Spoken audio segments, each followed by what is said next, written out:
Sir, पहले e rickshaw एक किफायती और इको फ्रेंडली परिवहन का माध्यम माना जाता था, लेकिन आज बिना निगरानी के चलते ये ज्यादातर दिल्ली और देश की सड़कों पर अराजकता फैलाते हुए नजर आते हैं। सर, जहां ऑटोज और टैक्सीज के लेकर बहुत सख्त नियम है, वहीं ई रिक्शा धड़ल्ले से बिना किसी नियंत्रण के, बिना किसी जवाबदेही के चले जा रहे हैं। सर, दिल्ली के किसी भी मेट्रो स्टेशन के बाहर देख लीजिए, दिल्ली के किसी भी मार्केट के बाहर देख लीजिए, सैकड़ों की संख्या में ई रिक्शा सड़कों के ऊपर खड़े होकर जाम लगाते हुए दिखेंगे। सर, हम ये नहीं कह रहे कि सारे के सारे ई रिक्शा चालक गलत हैं, पर सच ये है कि बहुत ओवरलोडिंग होती है। एक एक ई रिक्शा में जहां 3 से 4 लोग बैठ सकते हैं, वहां 8 से 10 लोग बिठा दिए जाते हैं। सर, ये ई रिक्शा के स्ट्रक्चर्स ऐसे होते हैं कि अगर हल्का सा बैलेंस बिगड़ा नहीं, पूरी की पूरी गाड़ी पलट जाती है।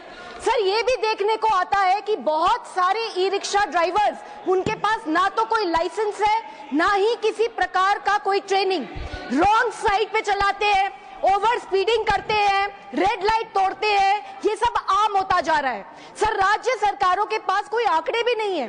दिल्ली में ही बताया जाता है कि 2.5 लाख से ज्यादा ई रिक्शा सड़कों पे चल रहे हैं, पर कितनों के पास रजिस्ट्रेशन है, कितनों के पास लाइसेंस है, सर किसी को नहीं पता।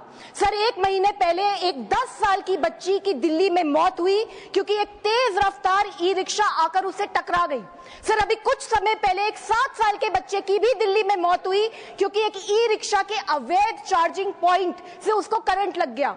सर, इस तरीके के इंसिडेंट्स बढ़ते चले जा रहे हैं। राज्य सरकारों को चाहिए कि सबसे पहले ई रिक्शा की संख्या को सीमित करें।